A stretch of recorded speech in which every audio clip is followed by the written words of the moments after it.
What's it like having your captain back in Martin Ødegaard? It's great, you know how important it is for us. Off the pitch and on the pitch, he showed his qualities. Do you miss his presence when he wasn't there? You miss him because he's a captain, you know, and of course on the pitch he's a genius. They said his career was finished before it even began. They said he couldn't cut it at Real Madrid. They said he wasn't vocal enough, not ruthless enough, not Bruno enough. And yet here we are, Arsenal's captain, who dictates everything you don't notice until it's too late, named Arsenal's Player of the Season 2 years in a row, back-to-back PFA Team of the Year, the man who continues to defy every lazy narrative thrown at him, not with screamers or tantrums, but with consistency, control, and class. But here's the thing, he keeps getting criticized for not being Bruno, for not throwing himself onto tackles or gambling on Hollywood passes. Yet Bruno thrives on chaos. Ødegaard thrives on control. One is willing to risk it all. The other makes sure it never needs risking. That's the difference. The fact is, Martin Ødegaard is unappreciated, and the more people write him off, the more he proves them wrong. He is simply phenomenal, perhaps even better than Bruno. Yeah, he was phenomenal, I think. So tell me, how many times does Martin Ødegaard have to prove you wrong before people finally admit he doesn't need to be Bruno to be brilliant? You miss him because he's a captain, you know, and of course on the pitch he's a genius.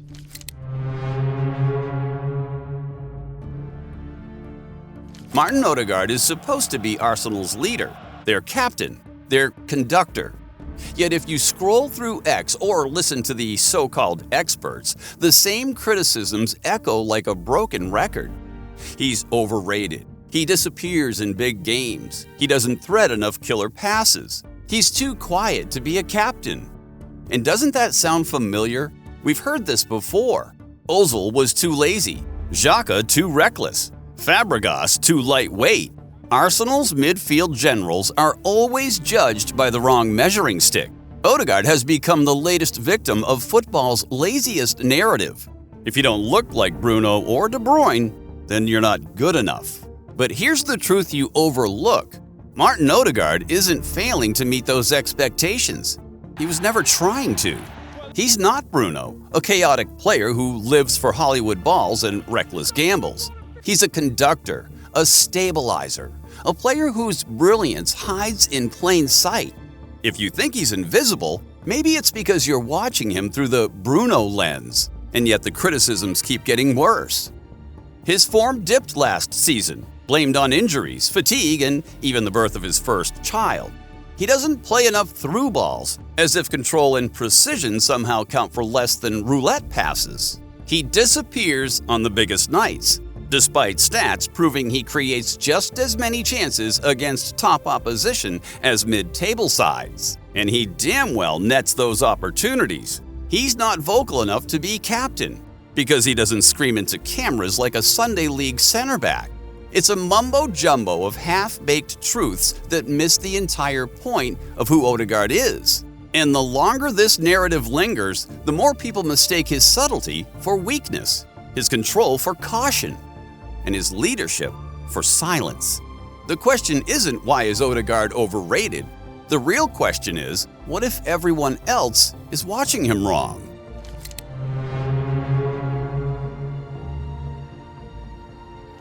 To understand why the debate around Martin Ødegaard is so warped, you have to rewind the tape. At 15, he wasn't just Norway's golden boy.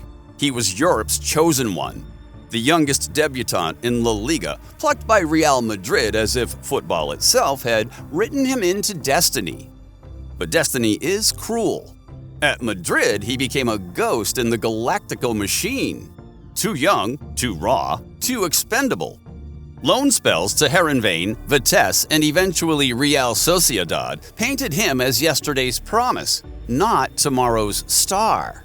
And yet this is where Ødegaard's story flips. Sociedad gave him freedom, rhythm, and responsibility. He rebuilt himself not as a YouTube reel, but as a player who thrives in structure and elevates those around him. By the time Arsenal came calling, he wasn't the boy wonder anymore. He was a matured conductor ready to own a team. At Arsenal, the transformation was rapid. From loanee to permanent signing. From squad player to captain of the club desperate for identity. By 2022-23, he wasn't just wearing the armband. He was wearing Arsenal's heartbeat. 15 goals and 7 assists. PFA Team of the Year. Voted Arsenal's Player of the Season. Numbers that, in theory, should silence the doubters. But here's where the paradox begins. Those numbers fueled the wrong expectations. Instead of being celebrated for balance and intelligence, Ødegaard was rebranded by fans into something he never was. They wanted him to be as risky and fast-paced as Bruno. When he didn't fit that mold, the myth was born. Maybe he's overrated. And that's the irony. His rise wasn't built on Bruno-like chaos. It was built on who he is as a patient, precise leader, and his refusal to be bent into someone else's archetype. That's what confused people, perhaps. Ødegaard has been trying to peak for a decade, yet fans keep trying to ignore his near-prime era. The boy Madrid discarded is now the man Arsenal cannot function without. And still people keep asking, is he really as good as Bruno? Like, come on.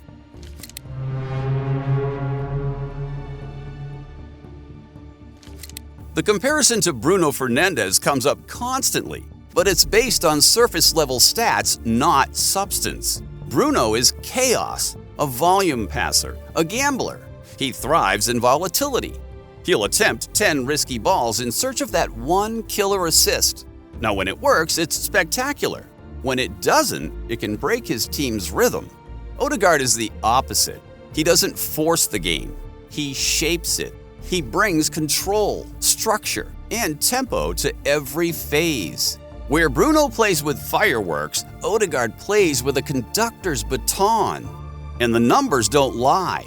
In 2022-23, Ødegaard averaged 6.4 shot-creating actions per 90, nearly identical to Bruno. But he did it with a pass accuracy of 87%, while Bruno clocked in closer to 75%. That's the difference between risk and orchestration. In a system like Arteta's, where every pass is a building block, not a coin toss, Ødegaard is invaluable. He doesn't just read through balls. He dictates the tempo, manipulates space, and maintains control when chaos is breaking out. Bruno is the gambler. Ødegaard is the house. And in football, just like in Vegas, the house always wins.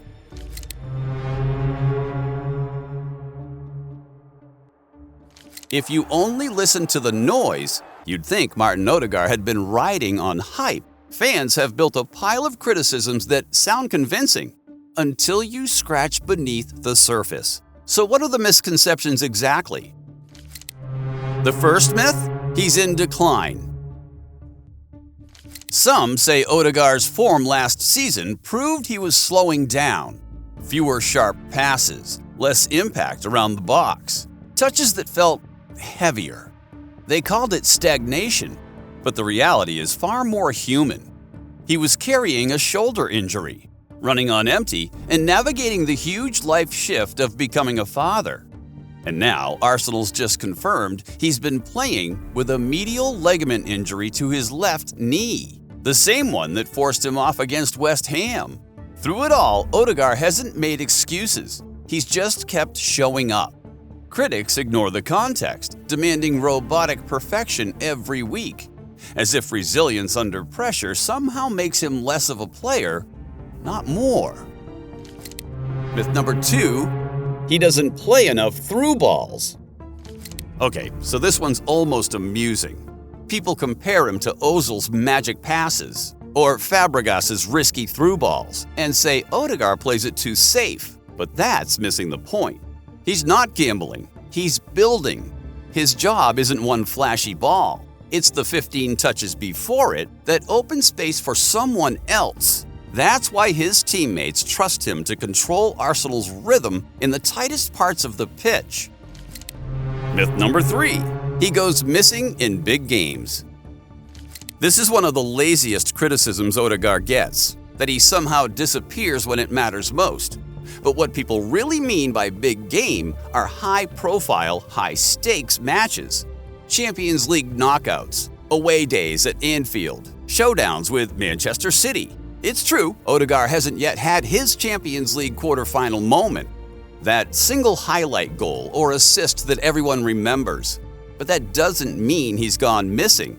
It simply means his impact looks different. In Arsenal's biggest Premier League games, Ødegaard consistently leads for touches, pressures, and secondary shot-creating actions. The unseen metrics that decide whether Arsenal dominates or gets dominated.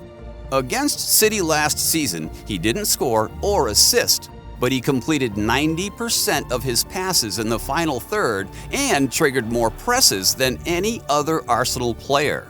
That's called control, not disappearance.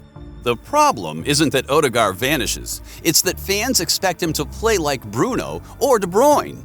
High-risk passes, big moments, obvious highlights. Ødegaard's greatness is quieter. He dictates tempo, bends the game, and makes others look better. That's why Arteta builds Arsenal around him. Big game dominance doesn't always show up as a headline stat. Sometimes it shows up as a midfield that never loses shape, and that's exactly what Ødegaard gives you. Myth number 4. He's too quiet to be captain. Well, he doesn't scream. He doesn't chest pump. He doesn't bark into cameras. So, critics assume he's not captain material. But leadership isn't volume, it's influence. He leads in the press, sets the tempo, demands standards in training, and stabilizes teammates in chaos. He's closer to Modric than Vieira, a conductor, not a war general. Arsenal's dressing room knows it, even if the outside world doesn't. When you put all these misconceptions together, a pattern is born. Ødegaard is judged not on his own profile, but on others. He's punished for not being Bruno. The tragedy is that fans are so obsessed with what he isn't that they miss what he is. Ødegaard isn't failing expectations. The expectations are failing him.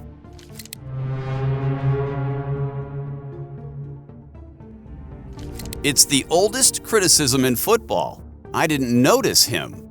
But here's the thing. Just because you didn't notice Ødegaard doesn't mean he wasn't setting the tempo. Bruno dominates the field with big splashy moments, while Ødegaard shapes the entire 90 minutes in ways only the trained eye can see.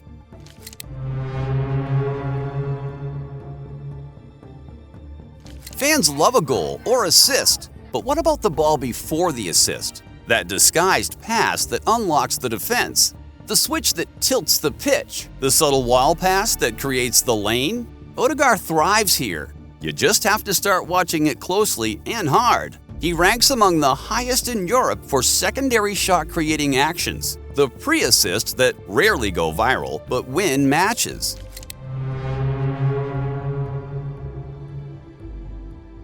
Watch him in Zone 14, that sacred strip just outside the box where games are won and lost. Ødegaard doesn't force shots, he engineers them. He'll slow the tempo, bait defenders, and then one slip of the foot, slice through. Casual fans see sideways passes. Analysts see manipulation of space. That's the difference.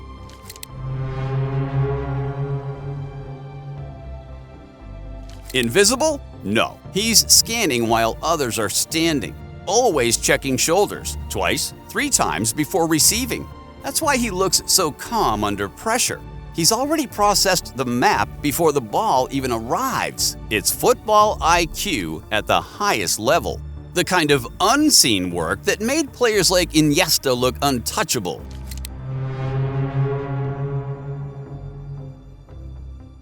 Defensively, he's the one who keeps Arsenal ticking. Watch when he lifts a hand, shouts a trigger, steps 3 yards forward. Suddenly, the whole press ignites. You don't notice it unless you're looking for it. But without him, Arsenal's high press looks mistimed. With him, it's clockwork. Absolute precise beauty.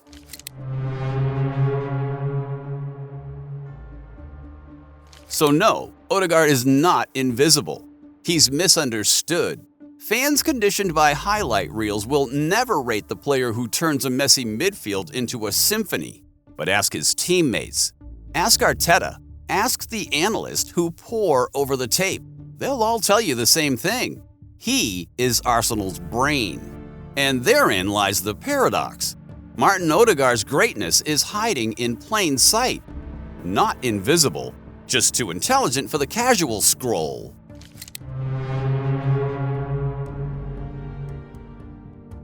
Let's be honest, the moment a player dips, the knives come out. And for Ødegaard, the backlash was brutal. He's regressing, he's peaked, maybe he's not built for this level.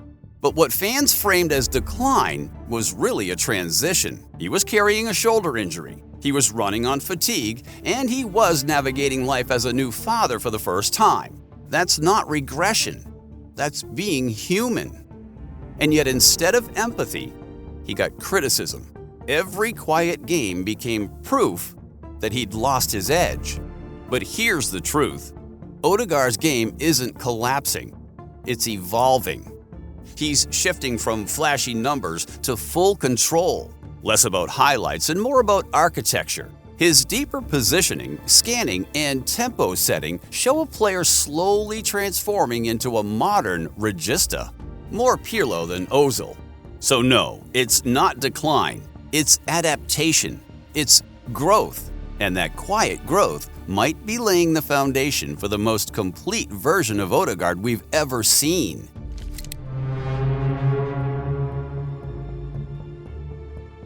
If you want the clearest proof of Ødegaard's importance, stop debating Bruno for a second and look at the results. Since he's been a fixture in the side, Arsenal's Premier League win rate has hovered around 65 to 66% when he's on the pitch, whereas without him, it drops to near 51 to 52%.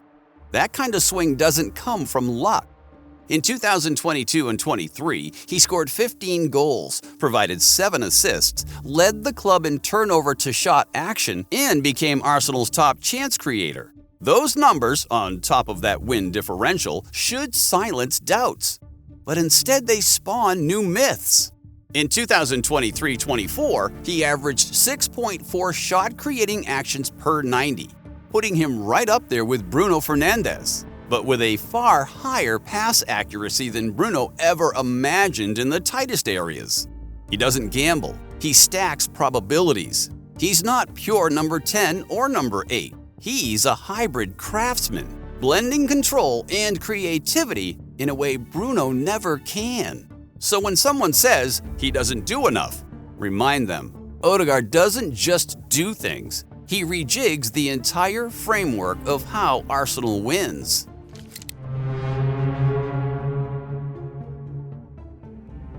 Martin Ødegaard's story is crystal clear. He's not the chaos merchant like Bruno. He's Arsenal's balance, the tempo dictator, the structure builder, the one who makes a system sing. Critics say he lacks risk or big game moments, but Olympiacos, Newcastle, and countless Premier League nights prove otherwise. He presses like a forward, creates like a playmaker, and leads like a captain who doesn't need to shout. The truth? Arsenal's built around him for a reason. Without Ødegaard, their possession loses rhythm. With him, everything flows. He may never trend for wild assists or screamers every weekend, but that's the point. Ødegaard isn't overrated. He's misunderstood, and that misunderstanding might be his greatest weapon. Hey, if you made it this far, you're not just a fan, you're a football mind. Smash that like button if you respect football IQ over football edits.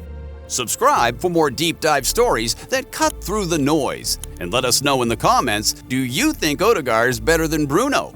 Or are you under the impression that he's really overrated?